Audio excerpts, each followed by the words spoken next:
चलो बेटा हो जो काले मैं एवं कीधु तू तमने आम तो कि भाई આપણે ચેપ્ટર પૂરું થઈ ગયું છે પણ વચ્ચે બે થિયરી એટલે કે બે પેજ બાકી રહી ગયા છે કારણ કે આપણે પાઠ ટેક્સ્ટબુકમાં આડો આડો આપેલો છે અને આપણે આપણી રીતે ચલાવેલો છે થોડું સરળ ચૂકથી એટલું રહી ગયું હતું તે વસ્તુ આજે આપણે પૂરું કરવાનો પ્રયત્ન કરીએ એટલે એક પેજ આજે ચાલશે એકાદું પેજ આવતીકાલે ચાલશે હવે જો હવે આજનો પ્રશ્ન કયો છે તો આજનો પ્રશ્ન છે શરીર ઘટકોની ગતિક અવસ્થા જેને એવું પણ કહી શકાય કે ચયાપચયની સંકલ્પના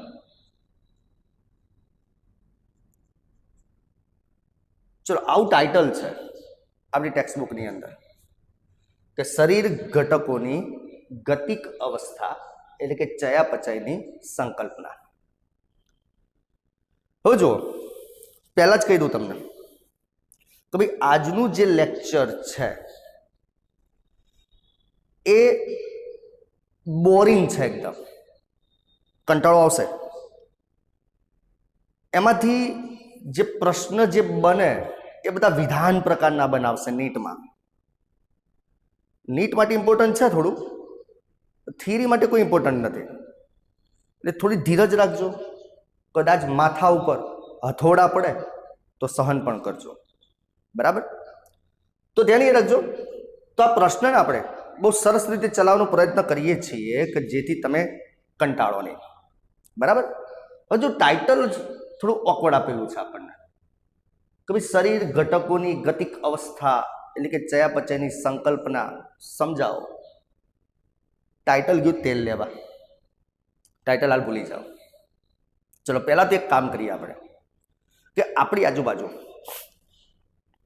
ઘણા બધા સજીવો હોય છે તો ચલો એ જરા સજીવનું હું લિસ્ટ બનાવું તો મારી આજુબાજુ કેવા કેવા સજીવ છે તો મારી આજુબાજુ સજીવનું જો હું લિસ્ટ બનાવીશ તો ઘણા બધા પ્રકારના સજીવ છે જો નાનામાં નાનો સજીવ લેવા જઈએ નાનામાં નાનો એટલે એવું નહીં કે સ્મોલેસ્ટ પણ નાનો એમ તો બેક્ટેરિયા છે બરાબર સજીવ તરીકે આજુબાજુ પ્રજીવ છે સજીવ તરીકે વનસ્પતિ છે સજીવ તરીકે આજુબાજુ પ્રાણીઓ છે બરાબર તો આપણી આજુબાજુ ઘણા બધા સજીવો છે બરાબર એ સજીવોને બેક્ટેરિયા પણ કહી શકીએ છીએ કેટલાક સજીવને પ્રજીવ કહીએ છીએ કેટલાક સજીવને વનસ્પતિ કહીએ છીએ કેટલાક સજીવને પ્રાણી કહીએ છીએ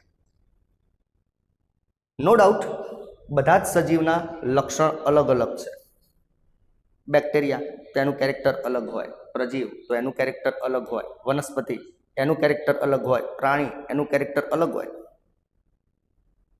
પણ બધામાં એક સમાનતા છે બધામાં એક સમાનતા છે અને કઈ સમાનતા તો ધ્યાન રાખજો તો બેક્ટેરિયાનો સેલ જુઓ પ્રજીવનો સેલ જુઓ વનસ્પતિનો સેલ જુઓ અને પ્રાણીનો સેલ જુઓ સેલ એટલે કે કોષ એટલે કે બેક્ટેરિયાનો કોષ જોયો પ્રજીવનો કોષ જોયો વનસ્પતિનો કોષ જોયો પ્રાણીનો કોષ જોયો તો બધા જ સજીવના કોષમાં કાર્બનિક રસાયણો હાજર છે એટલે ચારે ચારમાં એક કોમન સમાનતા છે એ બધામાં કાર્બનિક રસાયણો હાજર છે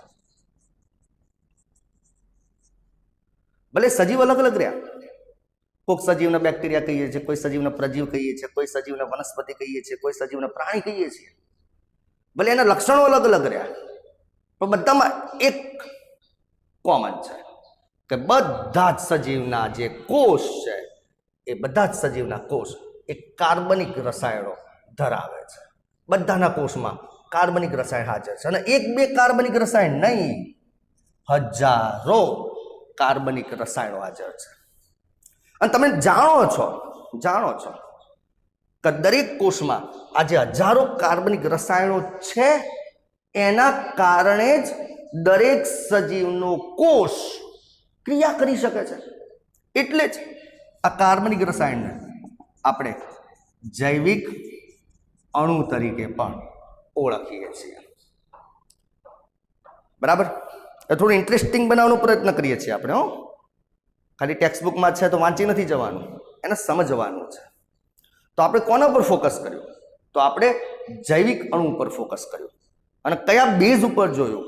તો કે ભાઈ દરેક સજીવ છે, જેમ કે બેક્ટેરિયા, પ્રજીવ, વનસ્પતિ, પ્રાણી, આ બધા જ સજીવો એની અંદર શું છે? તો કે હજારો કાર્બનિક રસાયણ છે. અને એના કારણે જ એ સજીવ વિવિધ ક્રિયા કરી શકે છે. એટલે જ એક કાર્બનિક રસાયણને જૈવિક અણુ કહેવાય. હવે મિત્રો એક બીજી વસ્તુ તમને કહી દઉં. આ દરેક સજીવના જે કોષ હશે ને, એમાં જે જૈવિક અણુઓ છે ને, હજારો જૈવિક અણુ, એ ગમે તે આડી અવડી માત્રામાં ના હોય. આ જૈવિક અણુ એ એની અંદર, એટલે કે કોષની અંદર નિશ્ચિત સાંદ્રતાએ હોય. નિશ્ચિત સાંદ્રતાએ હોય, એની ચોક્કસ સાંદ્રતા હોય. જેમ કે કાર્બનિક રસાયણ તરીકે કોષની અંદર પ્રોટીન છે, તો પ્રોટીન ચોક્કસ સાંદ્રતાએ હશે, એની ચોક્કસ ટકાવારી હશે. એની અંદર કાર્બોદિત છે કાર્બનિક રસાયણ તરીકે, તો એની એક ચોક્કસ સાંદ્રતા હશે. એની અંદર ન્યુક્લિક એસિડ છે, તો એની પર એક ચોક્કસ સાંદ્રતા હશે. બરાબર? એની અંદર હજારો કાર્બનિક સંયોજનો જે છે એની ચોક્કસ સાંદ્રતાએ કોષમાં આવેલા હોય. એની વધઘટ માત્ર ના ચાલે. તમે જ વિચારો ને, ચલો આપણા શરીરમાં ગ્લુકોઝ જ છે, કાર્બનિક રસાયણ તરીકે આપણા શરીરમાં ગ્લુકોઝ છે, તો શું એ ગમે તે માત્રામાં હોય? ના, એ ચોક્કસ માત્રામાં હોય. જો આ તો વાત છે કે જો એની માત્રા વધી જાય ને, ગ્લુકોઝની માત્રા, તો આપણને ડાયાબિટીસ થઈ જાય. અને જો એની માત્રા ઘટી જાય તો આપણને અશક્તિ આવી જાય. એટલે જેમ ગ્લુકોઝ આપણા શરીરમાં યોગ્ય પ્રમાણમાં હોવું જોઈએ, એમ હજારો સંયોજનો આપણા શરીરમાં છે, એ બધા યોગ્ય સાંદ્રતામાં જ હોવા જોઈએ, નહીં વધારે કે નહીં ઓછા. એમ દરેક સજીવમાં એવું હોવું જોઈએ, એવું નહીં કે આપણા શરીરમાં છે.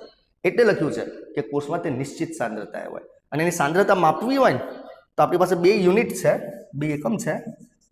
મોલ પ્રતિ કોષના એકમમાં પણ માપી શકો, અથવા તો મોટા એકમમાં થોડું માપવું હોય તો મોલ પ્રતિ લીટરના એકમમાં પણ તમે માપી શકો છો.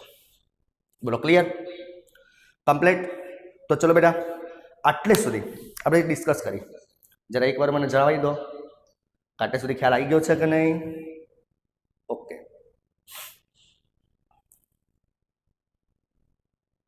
સરસ. ચલો તો ચલો, ઇન્ટ્રોડક્શન બહુ સરળ રીતે મેં તમને સમજાવી દીધી.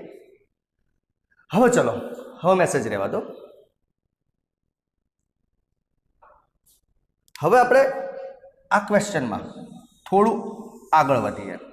આ જરા ઇન્ટ્રોડક્શન મેં કહી દીધી હતી કે ભાઈ કોઈ પણ સજીવ લો, પછી બેક્ટેરિયાનો હોય, પ્રજીવનો હોય, વનસ્પતિનો હોય, પ્રાણીનો હોય, એનો કોઈ પણ કોષ લો, એ કોષમાં હજારો કાર્બનિક રસાયણ છે, અને એના કારણે જ એ કોષ ક્રિયા કરી શકે છે.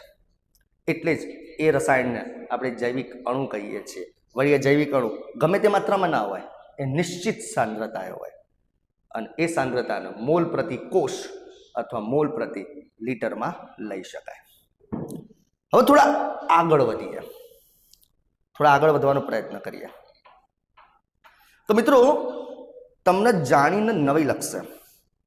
એક સંશોધન થયું છે. શું સંશોધન થયું ભાઈ? તો કે આ સાહેબ કોરોનાની રસી શોધાઈ. એટલે ભાઈ એની વાત નથી, આપણા પ્રશ્નના સંદર્ભમાં જુઓ. આપણા પ્રશ્નના સંદર્ભમાં એક સંશોધન થયું છે. સંશોધન દ્વારા એક જાણકારી મળી છે આપણને, એક જાણકારી મળી છે. કેવી જાણકારી? સંશોધન દ્વારા આપણને જાણકારી મળી છે. કેવી જાણકારી મળી છે? તો આ જે હજારો કાર્બનિક રાસાયણિક અણુઓ છે ને, જેને જૈવિક અણુ કહો છો, એ એકબીજામાં અદલા બદલી થતા રહે છે. બોલો, તો આ હજારો કાર્બનિક અણુઓ કે તો કાર્બનિક રસાયણ એ કોષમાં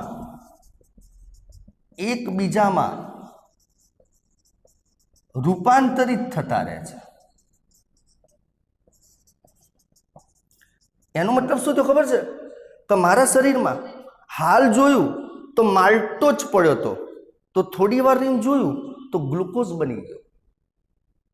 સાહેબ, હાલ જોયું તો ગ્લુકોઝ પડ્યો હતો, તો થોડી વાર રહીને જોયું તો ગ્લાયકોજન બની ગયો. એનો મતલબ કે આ જે હજારો જૈવિક અણુઓ મારા, તમારા, બેક્ટેરિયાના, વનસ્પતિના, પ્રાણીના, પ્રજીવના શરીરમાં જે છે એ એકબીજામાં સતત આવી રીતે રૂપાંતરિત થતા રહે છે. એટલે કે અદલા બદલી થતા રહે છે. એવું કહેવાય તો કહેવાય, અદલા બદલી થતા રહે. બોલો, ક્લિયર? હવે તમને એવું થાય કે સાહેબ કઈ રીતે અદલા બદલી થતા રહેતા હશે? કઈ રીતે? એ સિમ્પલ વસ્તુ છે. બે રીતે અદલા બદલી થાય. ક્યાં તો તમને ખબર છે કે બે અણુઓ જોડાઈ અને નવો અણુ બનાવે, તો એનો મતલબ આ બે અણુઓ જોડાઈ ગયા અને નવો અણુ બન્યો એટલે અદલા બદલી થઈ ગઈ. સિમ્પલ વસ્તુ. અથવા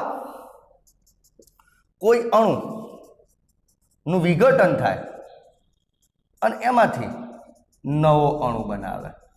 સિમ્પલ પ્રોસિજર છે યાર, સિમ્પલ. હું સમજાવું, ચલો. માની લો ગ્લુકોઝ વત્તા ગ્લુકોઝ બરાબર બે ભેગા થયા, માલ્ટોઝ બની ગયો. તો આપણે પહેલા જ કીધું કે ભાઈ સંશોધન થયું છે.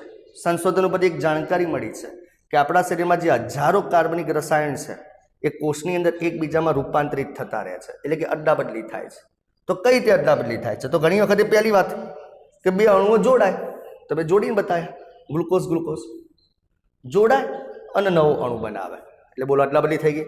ઘણી વખત એનાથી ઉલટું પણ થાય. કોઈ એક અણુ હોય, જેમ કે માલ્ટોઝ જ લઈએ, એ તૂટે, એનું વિઘટન થાય, તો એમાંથી પાછું ગ્લુકોઝ વત્તા ગ્લુકોઝ બની જાય. આ પર તમને ખબર છે એનું જલ વિચ્છેદન કરવું પડે, ખ્યાલ છે ને? H2O ઉમેરવા પડે. એ તો તમને પ્રક્રિયા ખબર જ છે. તો એનો મતલબ ક્યાં તો બે અણુ જોડાઈ અને નવો અણુ બનાવે, જેમ કે અહીંયા બનાવ્યું એમ, ક્યાં તો પછી અણુનું વિઘટન થઈ અને નવો અણુ બનાવે. તો ટૂંકમાં આપણા શરીરમાં આવી પ્રક્રિયાઓ સતત સતત સતત સતત સતત ચાલતી રહેતી જ હોય છે. એનો મતલબ જો અહીંયા શું થયું, બે અણુ જોડાયા અને નવો અણુ બનાવ્યો, બરાબર? તો એનો મતલબ આ ક્રિયા કેવી ક્રિયા થઈ કહેવાય? નિર્માણની ક્રિયા થઈ કહેવાય. નિર્માણ.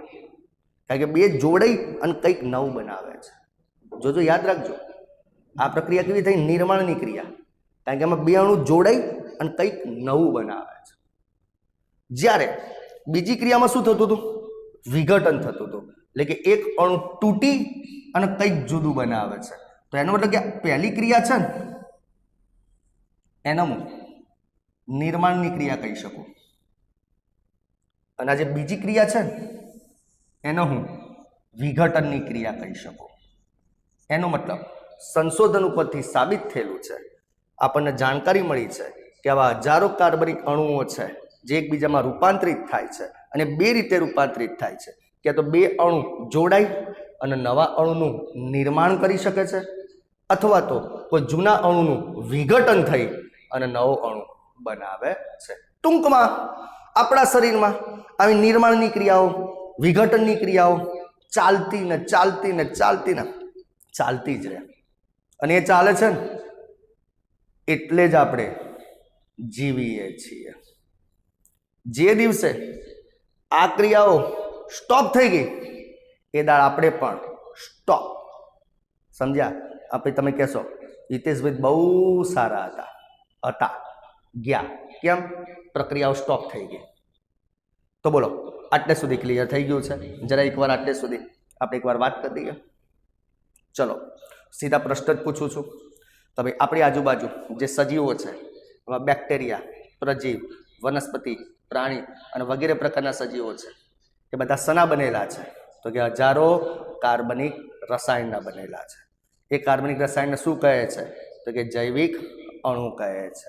चलो जैविक अणु की खासियत शू है तो ये कोष में निश्चित सांद्रता होय छे। सांद्रता मापવાનો एकम अहींया कयो छे तो मोल प्रति कोष अथवा मोल प्रति लीटर है। चलो थोड़ो पॉइंट बदलाय छे। चलो एक संशोधन थयेलुं छे अने संशोधन उपरथी एक जानकारी पण मळी छे के भाई आपणा शरीरमां जे हजारों कार्बनिक रसायण छे ए कोषमां एकबीजामां शुं थता होय छे रूपांतरित थता होय छे, अदला बदली थता होय छे, परिवर्तित थता होय छे। एवुं कहीए तोय चाले। एटले के घणी वखते बे अणुओ जोड़ाई अने नवो अणु बनावे छे ते निर्माणनी प्रक्रिया थई। घणी वखते कोई अणुनुं विघटन थई अने नवो अणु बनावे छे ते विघटननी क्रिया थई। जेम के अहींया एक ज उदाहरण बे रीते समजाया छे के ग्लूकोज वत्ता ग्लूकोज बे जोड़ाई अने माल्टोजनुं निर्माण करे छे। ए ज रीते माल्टोजनुं विघटन थई ग्लूकोज वत्ता ग्लूकोज बनावे छे। तो टूंकमां आ रीते सतत परिवर्तन चालतुं रहेतुं होय छे। तो एनो मतलब बायोलॉजीनी भाषामां आ निर्माणनी क्रियाने अथवा विघटननी क्रियाने चयापचय कहेवामां आवे छे। एटले हवे हूँ एक ज वाक्यमां कहीश के आपणा शरीरमां आवी चयापचयनी क्रियाओ चालती होय छे। बोलो क्लियर? एटले के जे निर्माण अने विघटननी क्रियाओ छे ने एने संयुक्त रीते कहेवाय चयापचय। हाँ जरा हूँ समझाई दઉં हो ए अहींया जुओ आ शब्द बे शब्दों बनेलो छे चय अने अपचय। एमां हमेशा जे संश्लेषणात्मक क्रिया होय એટલે संश्लेषणात्मक એટલે निर्माणनी क्रिया તેને ચય કહેવાય બરાબર।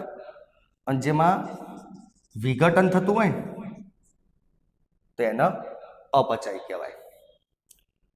तो आ वस्तु ध्यान रखो। અને એમાં યાદ રાખવાનું હંમેશા જે સંશ્લેષણાત્મક ક્રિયા છે એટલે કે જેમાં નિર્માણ કરવાનું છે એ ઉષ્માગ્રાહી હોય। ઉષ્માગ્રાહી અને જે વિઘટનાત્મક ક્રિયા છે એ ઉષ્મા त्यागी होय। आ याद रखो आगळ काममां आवशे।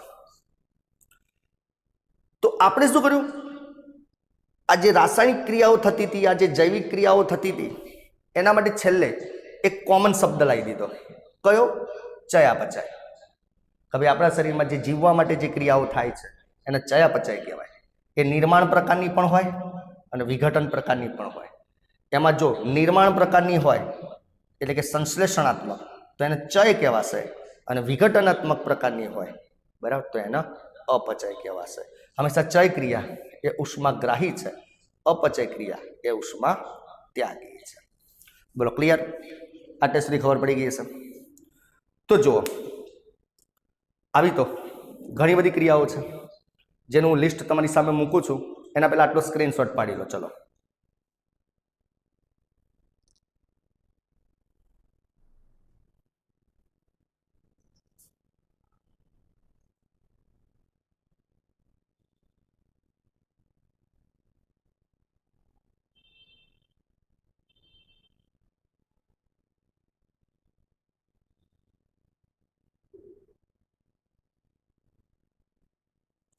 ओके।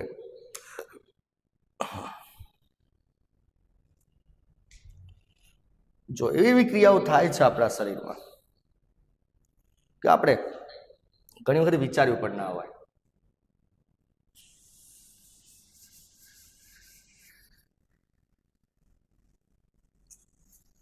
जो हूँ अहींया કેટલાક ઉદાહરણો લખું છું।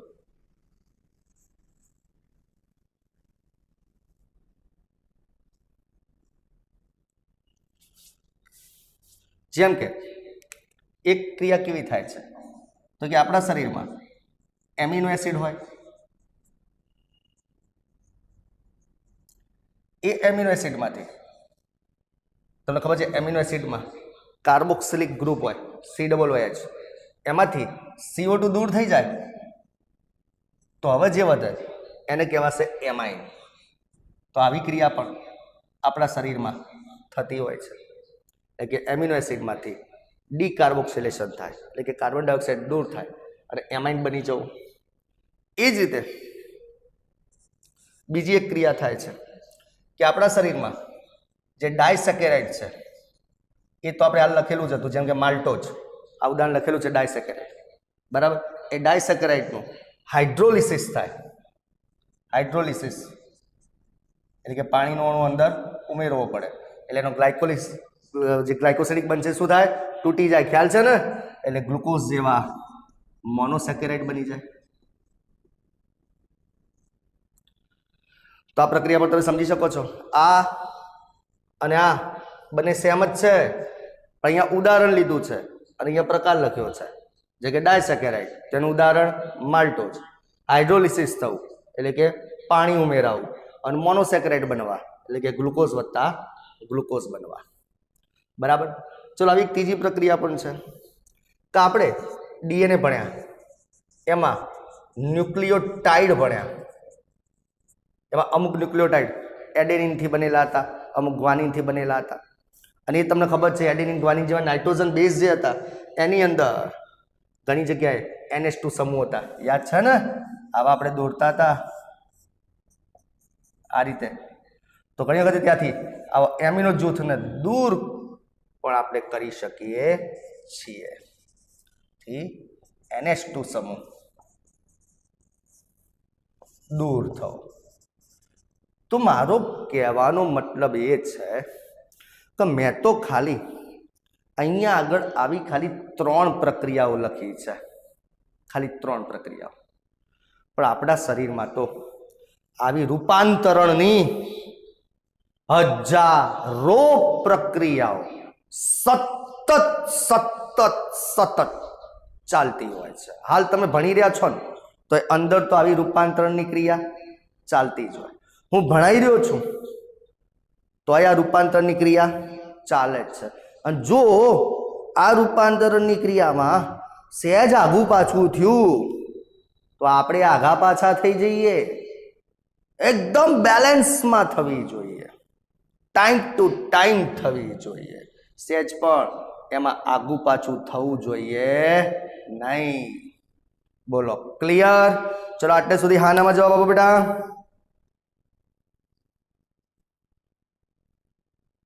ઓકે, સરસ, સારું. ચલો, મેસેજ રહેવા દો.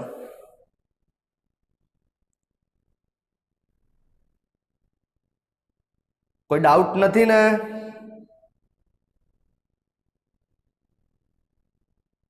ઓકે, સારું. ચલો,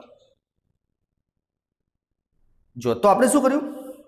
આ થિયરીને નાના નાના પોર્શનમાં વિભાજિત કરી દીધી, નાના નાના ભાગમાં વિભાજિત કરી દીધી. પહેલા તમને જુદા જુદા સજીવોમાં જૈવિક અણુઓની સમજ આપી દીધી. પછી આ જૈવિક અણુઓ એકબીજામાં કઈ રીતે રૂપાંતરણ પામે છે એની સમજ આપી દીધી આ પ્રક્રિયાના આધારે. એટલે શું છે, ટુકડે ટુકડે તમે ઇઝીલી યાદ રાખી શકો. હવે થોડું ડિટેલમાં જોવું છે, તો બરાબર ધ્યાન રાખજો. થોડું ડિટેલમાં જોઈએ.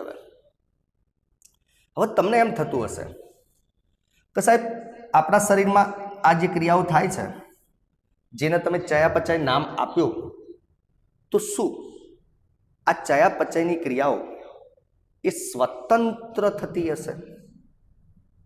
હું તમને સમજાવું. સ્વતંત્ર થતી હશે એનો મતલબ શું હું સમજાવું. એના માટે પહેલા તો તમારે છે ને કેટલીક ચય અને અપચય ક્રિયાઓનું વર્ગીકરણ કરવું પડશે, બરાબર? જોજો, આપણે અહીંયા તમને એક સરસ વર્ગીકરણ બનાવીને આપી દઉં છું, પછી આપણે આપણા પોઈન્ટ ઉપર આગળ જઈએ.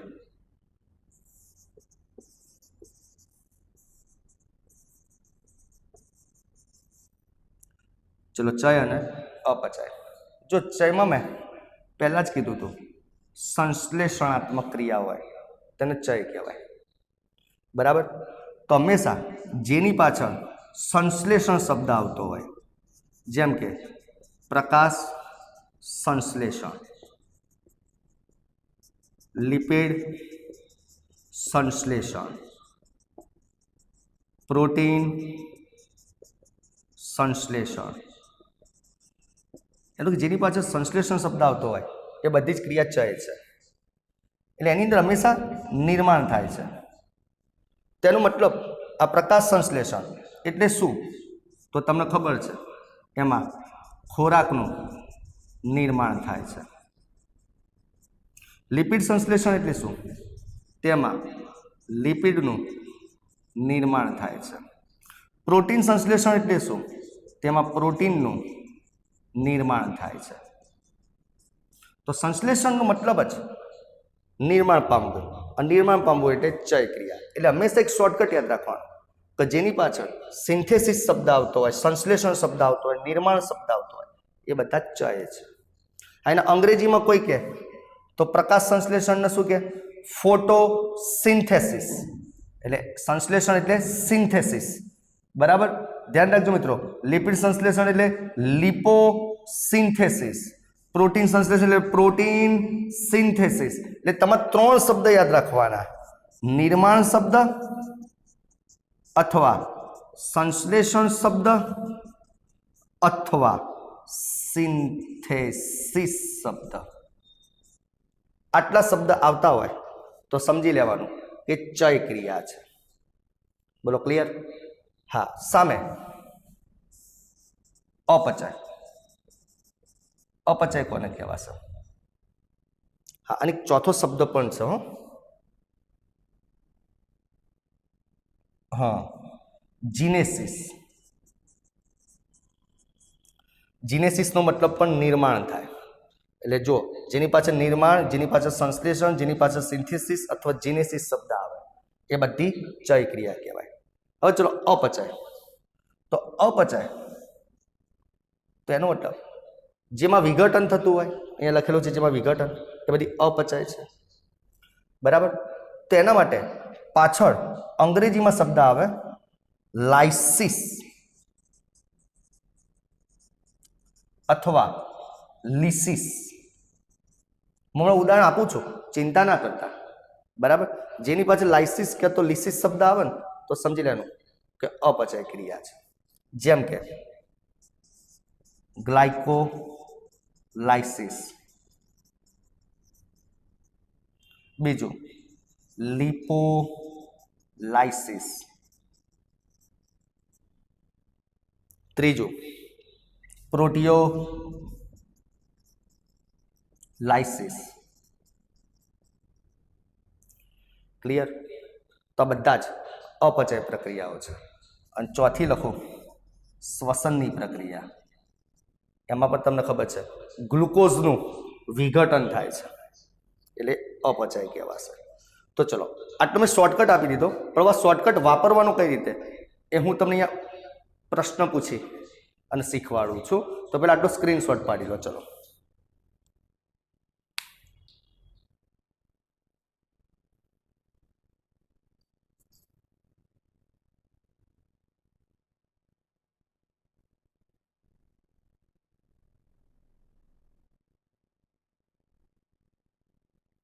ઓકે.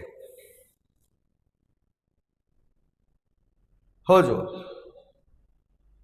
તમારી સામે હું કેટલીક પ્રક્રિયાઓ લખું છું અને પછી તમારે ઓળખવાની છે કે એમાંથી ચય કઈ અને અપચય કઈ.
ચલો મેં 6 ક્રિયાઓ અહીંયા લખેલી છે. હા, એમાં પાંચમી અને છઠ્ઠી ક્રિયા મેં બેલેન્સ નથી કરી, બરાબર, કારણ કે આપણો વિષય કોઈ કેમિસ્ટ્રી નથી, મારે બેલેન્સ કરવી પડે. હવે તમારે આ તમારી સામે શોર્ટકટ છે. ચયાપચયમાં ચય કોને કહેવાય અને અપચય કોને કહેવાય, બરાબર. આ શોર્ટકટ ઉપરથી તમારે ઓળખવાની છે તો પહેલી પ્રક્રિયા કઈ છે, ચય કે અપચય.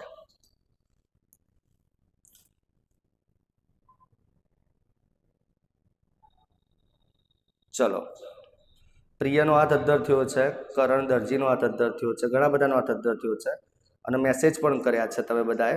હું જોઈ લઉં તમારા મેસેજ. ચલો, વેરી ગુડ. જો બધાએ જવાબ આપી દીધો છે કે પહેલી પ્રક્રિયા ચય પ્રક્રિયા છે. વેરી ગુડ, બરાબર. હવે મેસેજ રહેવા દો. જો બેટા, તમને ખબર પડી જ જાય તો પહેલી પ્રક્રિયામાં આપણે ખાસા બધા એમિનો એસિડને ભેગા કરી અને પ્રોટીન બનાવ્યા છે. એટલે પ્રોટીન બનાવવાની ક્રિયાને પ્રોટીન નિર્માણ અથવા પ્રોટીન સંશ્લેષણ અથવા પ્રોટીન સિન્થેસિસ કહેવાય. અને જેની પાછળ સિન્થેસિસ, નિર્માણ એવો શબ્દ આવતો હોય તે ચય ક્રિયા થઈ. કારણ કે આ પ્રક્રિયા એ પ્રોટીન સંશ્લેષણની ક્રિયા છે. ઓકે, ચલો બીજી પ્રક્રિયા જરા કહેજો મને. સરસ, ચલો બધાના જવાબ આવવા માંડ્યા છે. બીજી પ્રક્રિયા એ અપચય પ્રક્રિયા છે. વેરી ગુડ, બીજી પ્રક્રિયા એ અપચય. સરસ, હવે રહેવા દો, હું પૂછું એમ જ જવાબ આપજો બેટા, ઉતાવળ ના કરતા. તો બીજીમાં તમે જોઈ શકો છો તો પ્રોટીન જે હતો એને તોડવાની વાત છે. કે પ્રોટીનમાં એમિનો એસિડ વચ્ચે પેપ્ટાઇડ બંધ હોય, એ પેપ્ટાઇડ બંધને તોડો તો જ એમિનો એસિડ છૂટા પડે. એટલા માટે એમાં તૂટે છે, વિઘટન થાય છે, એને અપચય કહેવાય. એટલે એને પ્રોટીનનું પાચન પણ કહેવાય.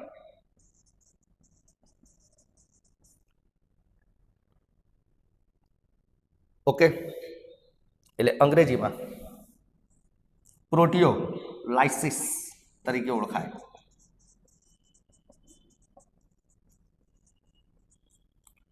ચલો, ત્રીજી પ્રક્રિયા ગ્લિસરોલ વત્તા fatty acid gives to triglyceride.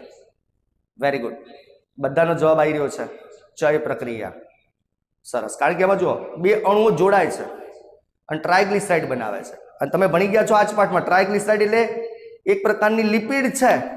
તો અહીંયા આ ક્રિયાથી જુઓ, બોર્ડ સામે જુઓ, લિપિડનું સંશ્લેષણ થયું, બરાબર. તો એનો બધા આ ચય ક્રિયા થઈ, કારણ કે લિપિડનું સંશ્લેષણ થયું. ચલો ચોથી પ્રક્રિયા મેં બેલેન્સ નથી કરી હો. ચલો ચોથી પ્રક્રિયા CO2 વત્તા H2O gives to C6H12O6. Very good, ચય પ્રક્રિયા. સરસ, કારણ કે પ્રકાશ સંશ્લેષણની ક્રિયા છે, બરાબર. એમાં ગ્લુકોઝ બને છે.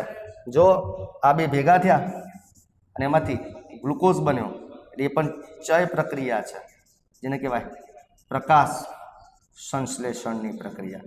અને લાસ્ટ પ્રક્રિયા C6H12O6 ઓક્સિજન સાથે સંયોજાય એટલે CO2 વત્તા H2O છૂટા પડે. બોલો છેલ્લી પ્રક્રિયા. વેરી ગુડ, અપચય પ્રક્રિયા. તો એમાં ગ્લુકોઝનું વિઘટન થાય છે. ગ્લુકોઝનું વિઘટન થાય છે. જુઓ, C6H12O6 નું વિઘટન થઈ ઓક્સિજન, પાણી અને લખવું તો લખાય ઉર્જા છૂટી પડે છે. તો આ શ્વસનની પ્રક્રિયા થઈ, એટલે કે અપચય પ્રક્રિયા. તો એક્ઝામની અંદર નીટમાં આવું ચોપડીમાં કશે બેઠે નથી આપેલું, પણ કોન્સેપ્ટ ઉપરથી, ચયાપચયના કોન્સેપ્ટ ઉપરથી એ લોકો આવા પ્રશ્ન બનાવી શકે જે તમને આવડવા જોઈએ. બેટા કોઈને ડાઉટ છે? ડાઉટ હોય તો હાથ અદ્ધર કરો. ચલો પછી આગળ વધીએ છીએ આપણે. ઓકે,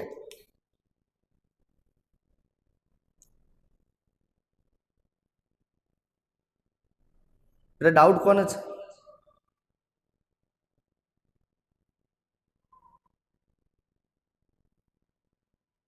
ચલો ચોથું સમજાવો.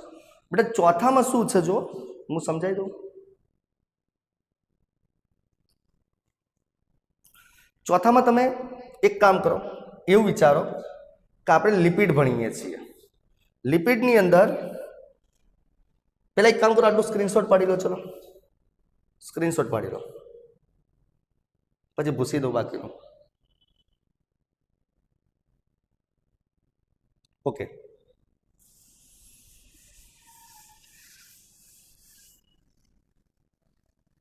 જો તમે લિપિડ ભણેલા છો, લિપિડમાં આપણે શું કરતા હતા? તો ગ્લિસરોલ લેતા હતા, યાદ કરો ગ્લિસરોલ 3 કાર્બન વાળો, એની પાસે OH હતો અને એની સંયોજકતા પૂરી કરવા આ રીતે H હતો, તો ગ્લિસરોલ થયો. અને પછી ફેટી એસિડના 3 અણુ લેતા હતા, R1 COOH, R2 COOH, R3 COOH. અને પછી શું કરતા હતા યાદ કરો?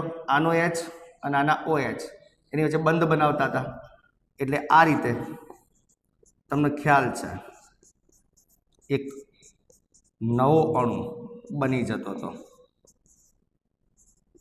વચ્ચે એસ્ટર બંધ બનતો હતો, યાદ કરો. અને આને કહેતા હતા આપણે, આ ગ્લિસરોલ હતો, આ ફેટી એસિડના 3 અણુ હતા, અને આને કહેતા હતા આપણે ટ્રાયગ્લિસરાઇડ, જે લિપિડનો એક પ્રકાર છે. તેનો મતલબ તમે અહીંયા લિપિડ બનાવ્યું, હેનિલ લિપિડ બનાવ્યું, ગ્લિસરોલનો એક અણુ અને ફેટી એસિડના 3 અણુને ભેગા કરી ટ્રાયગ્લિસરાઇડ એટલે કે લિપિડ બનાવ્યું, લિપિડનું નિર્માણ કર્યું. અને જ્યારે તમે નિર્માણ કરો છો, બનાવો છો, તો એને ચય પ્રક્રિયા કહેવાય. ભાઈ અનિલ ખ્યાલ આવ્યો? હા ના જવાબ આપો.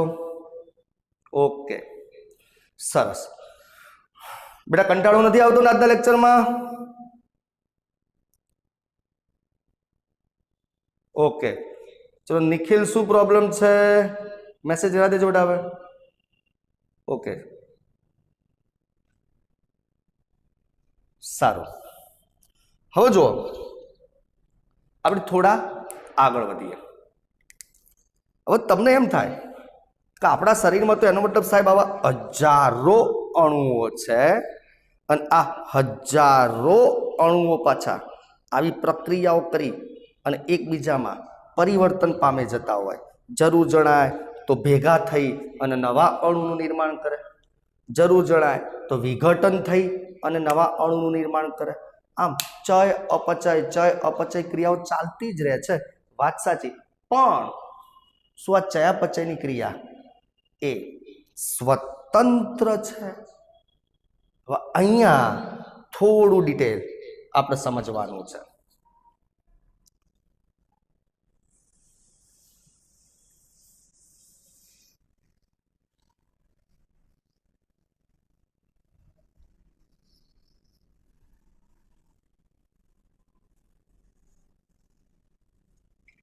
જો બહુ સરસ રીતે સમજાવું છું તમને, ધ્યાન રાખજો. જો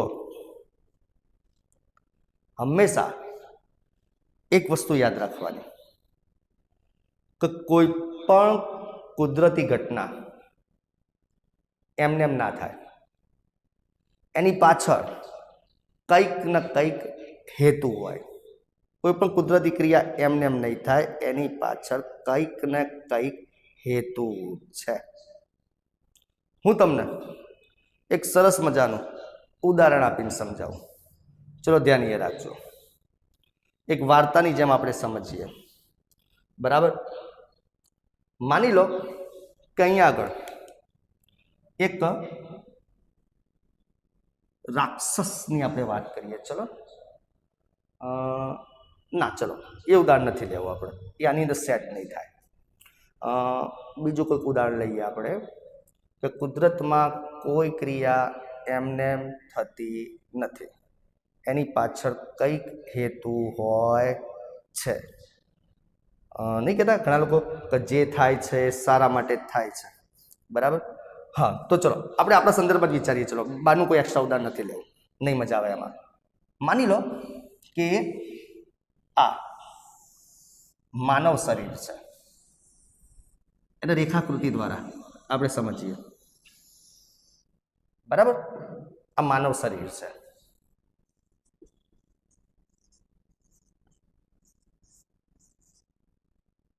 આ માનવ શરીર હવે જુઓ માનવ શરીરમાં શું શું થાય છે તો માનવ શરીરે અહીંયા વનસ્પતિ હતી એના ઉપર સૂર્યપ્રકાશ પડ્યો એટલે ગ્લુકોઝ બન્યો C6H12O6 એ ગ્લુકોઝ આપણે ખાધો C6H12O6 આપણે ખાધો બરાબર ધ્યાન રાખજો તો બોલો એ ગ્લુકોઝ ક્યાં આવ્યો આપણા શરીરમાં આવ્યો વનસ્પતિએ ખરેખર બનાવ્યો તો એ ગ્લુકોઝ આપણે ખાધો એટલે એમાં માનવ શરીરમાં આવી ગયો હવે ચલો ગ્લુકોઝ માણસમાં પડ્યો છે હવે શું થાય છે તો આ જે ગ્લુકોઝ છે એ ગ્લુકોઝના માની લો કે 200 અણુઓ આપણી પાસે છે 200 હવે 200 માંથી માની લો કે 150 અણુ 150 ગ્લુકોઝ એ અલગ થઈ ગયા 50 ગ્લુકોઝ એ અલગ થઈ ગયા આ 50 ગ્લુકોઝ એ ગ્લાયકોલિસિસની ક્રિયામાં ગયા બરાબર ક્યાં તો 50 માંથી એક કામ કરીએ પાછા 20 અણુને ગ્લાયકોલિસિસમાં મોકલી દઈએ અને બાકીના 30 એના અલગ રાખીએ હાલ હું ડિટેલમાં સમજાય ચિંતા ના કરતા 20 અણુ ગ્લાયકોલિસિસમાં ગયા એટલે એમાંથી 20 દૂધ 40 પાયરુવિક એસિડ બની જાય બરાબર હવે એ જ રીતે આજે 30 અણુ પાછા જે ગ્લુકોઝના છે એક એમ્ફીબોલિક પ્રકૃતિ કરે તમને ખબર નહીં પડે પણ આ ખાલી લખું છું એમ્ફીબોલિક પ્રવૃત્તિ એમાંથી પાછો એમિનો એસિડ બનાવી દે બરાબર હવે એ એમિનો એસિડ બનાવ્યા તો એમિનો એસિડ જોડાઈને પાછા પ્રોટીન બનાવી દે ઉતાવળ ના કરતા ચલો પ્રોટીનની જરૂર નથી એટલે પ્રોટીનનું પાચન થઈ પાછું એમિનો એસિડ બની જાય અને એ જ એમિનો એસિડને પાછા ગ્લુકોઝમાં પરિણમવું હોય તો પરિણમી શકે એ રીતે જે 40 પાયરુવિક એસિડ બન્યા હતા એ 40 પાયરુવિક એસિડ આગળ જઈ અને લેક્ટિક એસિડમાં પરિણમે બરાબર ચલો એ લેક્ટિક એસિડ પાછી રિવર્સ પ્રક્રિયા કરી અને ગ્લાયકોલિસિસ પણ બનાવી શકે અને એ જ ગ્લાયકોલિસિસ પાછી રિવર્સ ગ્લાયકોલિસિસ કરી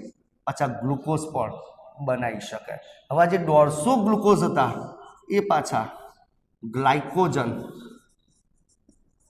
પણ બનાવી શકે અને ગ્લાયકોજનમાંથી પાછા ગ્લુકોઝ પણ બની શકે તમને એમ થાય સાહેબ તમે શું કર્યું અમે તો કન્ફ્યુઝ થઈ ગયા તો આ જ વસ્તુ તાણ આપણે સમજવાની છે જો ખાલી તમે આ વસ્તુને સમજવામાં કન્ફ્યુઝ થઈ ગયા તો આપણા કોષને તો આ ક્રિયા કરવાની છે તો બિચારા કોષની શું હાલત થતી હશે એટલે હાથે કરી તમે કન્ફ્યુઝ થાય એ જ વસ્તુ મેં કરી હવે જો હું શાંતિથી તમને સમજાવું એટલે તમને તરત ખબર પડશે અને કયા બેઝ ઉપર હું સમજાવવા માંગુ છું એ પણ તમને ખ્યાલ આવી જશે તો ચલો હવે બધાનું ફોકસ અહીંયા ચલો લીલી વનસ્પતિએ પ્રકાશ સંશ્લેષણ કરી અને ગ્લુકોઝ બનાવ્યો તો અને એ વનસ્પતિ મેં ખાધી એટલે ગ્લુકોઝ મારા શરીરમાં આવી હવે મારા શરીરમાં ગ્લુકોઝના 200 અણુ આવ્યા હવે કેવું છે આ 200 અણુને ક્યાં વાપરવા એ આપણા કોષને વિચારવાનું છે કોષ પાસે તો 200 અણુ આવી ગયા પણ એ 200 અણુને ક્યાં વાપરવા એ આપણા કોષને વિચારવાનું છે તો આપણા કોષે એક મેનેજમેન્ટ કર્યું તો 200 માંથી હાલ મારે 50ની જ જરૂર છે 200 માંથી હાલ 50ની જ જરૂર છે તો હાલ 50 વાપરીએ બાકીના 150ની જરૂર નથી તેને બેંકમાં મૂકી દઈએ એટલે 200 ગ્લુકોઝ જે શરીરમાં આવ્યા હતા એમાંથી 50ની જરૂર હતી, તો 50 તો વાપરીએ, બાકીના 150 છે ને બેંકમાં મૂકી દઈએ. એટલે બેંકમાં મૂકવા હોય ને તો ગ્લુકોઝ ગ્લુકોઝ ગ્લુકોઝ અલગ અલગ ના મુકાય. એ ગ્લુકોઝને ગ્લાયકોસિડિક બંધથી જોડી અને પોલિસેકેરાઇડ બનાવવી પડે, જેને કહેવાય ગ્લાયકોજન. એટલે વધારાના જે 150 હતા કે જે હાલ વાપરવાના નહોતા, એને ગ્લાયકોજનમાં ફેરવી અને સેફ મૂકી દીધા. સેફ હાલ રાખો, ભવિષ્યમાં જરૂર પડશે તો વાપરીશું. બાકી હાલ તો જે 50 વાપરવાના છે એ અહીંયા પડ્યા છે. હવે 50 છે એ પાછા કઈ રીતે વાપરવા? તે 50 માંથી હવે આપણે શક્તિ મેળવી છે, પણ શક્તિ તો સાહેબ 20 અણુ હશે ને તો એ ચાલી રહેશે. એટલે 50 માંથી શું કર્યું? 20 ને ગ્લાયકોલિસિસમાં લઈ ગયા અને પાયરુવિક એસિડ બનાવી દીધા. એટલે 20 માંથી 40 પાયરુવિક એસિડ બને, બરાબર. તો 50 માંથી 20 ને ગ્લાયકોલિસિસમાં લઈ ગયા, એમાંથી 40 પાયરુવિક એસિડ બન્યા, બરાબર. જ્યારે બાકીના જે 30 છે, બાકીના 30 ગ્લુકોઝ, બરાબર, એને એમ્ફીબોલિક પથમાં લઈ ગયા, જે બીજા સેમિસ્ટરમાં ભણશો. એમાંથી પાછું એમિનો એસિડ બનાવી દીધું. કેમ? તો કે સાહેબ મારે પ્રોટીનની પણ જરૂર છે, એટલે એ એમિનો એસિડમાંથી પાછું શું બનાવી દીધું? પ્રોટીન. પાછી જરૂર પડે એટલે એ જ પ્રોટીનને પાછું પાચન કરી પાછું શું બનાવી દીધું? Amino acid. આમ પછી એમ લાગે કે હજુ મારે પાછા ગ્લુકોઝની જરૂર પડી, તો એ જ એમિનો એસિડ પાછો સમા પરિણામે ગ્લુકોઝમાં પરિણમી શકે. બોલો ક્લિયર? હવે એમ કરતા કરતા તો વાત છે, કોઈક દિવસે આ 40 પાયરુવિક એસિડ હતા, એનો ઓક્સિજન ના મળ્યો, તો પછી એ લેક્ટિક એસિડમાં પરિણમશે, અને લેક્ટિક એસિડ પાછું 20 ગ્લુકોઝમાં પરિણમશે. ખ્યાલ આવે છે કે નહીં? તો આ રીતે શરીરની અંદર આ બધી ચયાપચયની ક્રિયાઓ, આમ તમને શું લાગે? બધી સ્વતંત્ર છે. જેમ કે તમને શું લાગે? ગ્લુકોઝમાંથી, અહીંયા જોજો મારી આંગળી, ગ્લુકોઝમાંથી ગ્લાયકોજન બનવું એ સ્વતંત્ર છે? ના. એ તમને એમ લાગે ગ્લુકોઝમાંથી પાયરુવિક એસિડ બનવું એ સ્વતંત્ર છે? ના. તમને એમ લાગે ગ્લુકોઝમાંથી એમિનો એસિડ બનવું સ્વતંત્ર છે? ના. તમને એમ લાગે ગ્લુકોઝમાંથી એમિનો એસિડમાંથી પ્રોટીન બનવું સ્વતંત્ર છે? ના. શરીરના કોષમાં ચાલતી તમામ ક્રિયાઓ એકબીજા સાથે સંકળાયેલી છે. કોઈ ક્રિયા એમને એમ નથી થતી.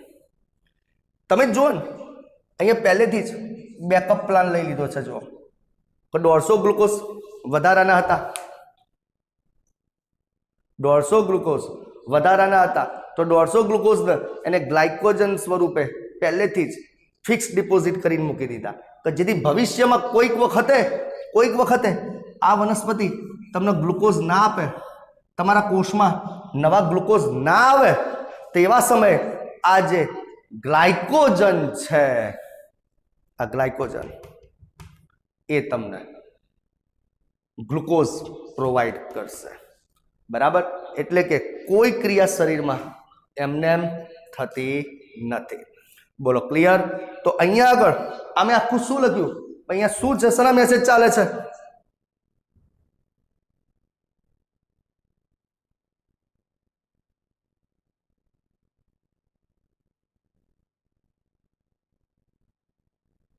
ભાઈ એમને બિનજરૂરી હશે. તમે તમારું કામ કરો, બીજાથી મતલબ ના રાખો. તમારા મેસેજ આવે હું ડિસ્ટર્બ થઉં છું અહીંયા.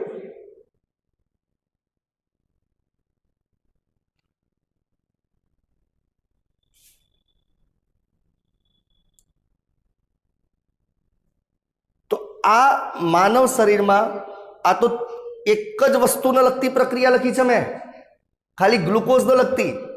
કભી ગ્લુકોઝ છે એ ગ્લાયકોજનમાં ફેરવાઈ શકે, ગ્લુકોઝ છે તો પાયરુવિક એસિડમાં ફેરવાઈ શકે, ગ્લુકોઝ છે તો એમિનો એસિડમાં ફેરવાઈ શકે, ગ્લુકોઝ છે તો એમિનો એસિડમાંથી પ્રોટીનમાં પણ ફેરવાઈ શકે, ગ્લુકોઝ છે તો લેક્ટિક એસિડમાં પણ ફેરવાઈ શકે.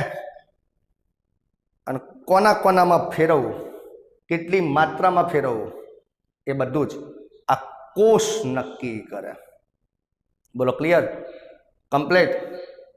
ઘણી વખત એ તો કેવું થાય છે ખબર છે?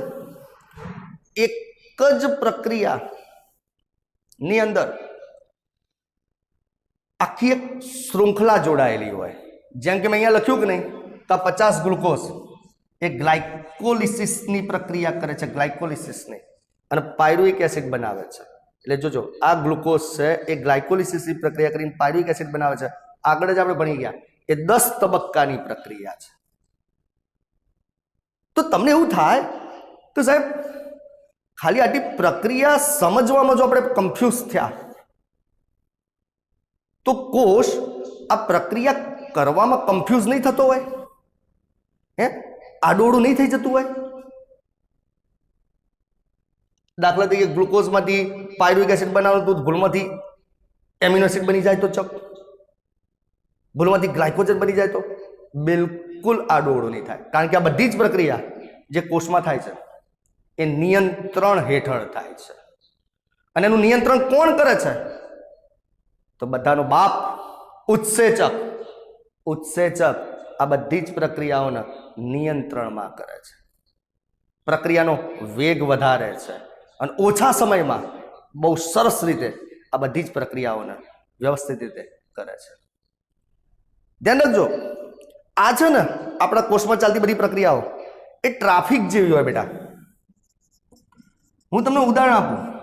ચલો, દાખલા તરીકે તમે કોઈ 20 માળની બિલ્ડિંગ ઉપર ઊભા છો, 20 માળની બિલ્ડિંગ ઉપર ઊભા છો તમે, અને મુંબઈ જેવી સિટી છે, દિલ્હી જેવી સિટી છે, અને ઓફિસ ટાઈમ છે 10 સાડા 10 વાગ્યાનો ટાઈમ. ઉપર 20 માળની બિલ્ડિંગથી નીચે જોવાનું, બધી ગાડીઓ જતી હોય, વાહન વ્યવહાર થતો હોય. તમે નીચે જોશો ને તો તમને એ પેલી ગાડી અથડાશે, એ પેલી ગાડી અથડાશે, એ પેલી ગઈ, આમ તમને એમ લાગશે હાલ અથડાશે, હાલ અથડાશે, પણ એ કે અથડાતી નહીં. હું શું કહેવા માંગુ છું સમજવાનો પ્રયત્ન કરજો. તમે 20 માળની બિલ્ડિંગ ઉપર ઊભા છો, બરાબર, મુંબઈ કે તો દિલ્હી જેવી સિટી છે, સમય છે 10 સાડા 10 વાગ્યાનો ઓફિસ ટાઈમ છે, અથવા તો સાંજનો 6:30 વાગ્યાનો ઓફિસ છૂટવાનો ટાઈમ છે, ભરપૂર ટ્રાફિક હોય છે, ગાડીઓ આવતી જતી હોય છે. આમ ઉપરથી તમે જોશો તમને લાગશે હાલ અથડાશે, હાલ અથડાશે, હાલ અથડાશે, પણ અથડાતી નથી. કેમ નથી અથડાતી? તો ત્યાં એક જનતાનો સેવક ઊભો છે, ટ્રાફિક પોલીસ. એ બધા જ ટ્રાફિકને કંટ્રોલ કરે છે.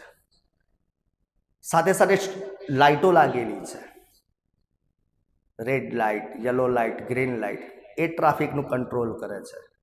જેના કારણે તમને એમ લાગે છે કે હમણાં અથડાઈ જશે, પણ ટ્રાફિકનો વ્યવસ્થિત કંટ્રોલ થાય છે. તેમ આપણા કોષમાં પણ આટલી બધી હજારો ક્રિયાઓ એકબીજામાં રૂપાંતરણ પામતી હોય તો તમને એમ થતું હશે કે સાહેબ ઘણી વખતે કોઈ ખોટી પ્રક્રિયા થઈ જશે તો નહીં થાય.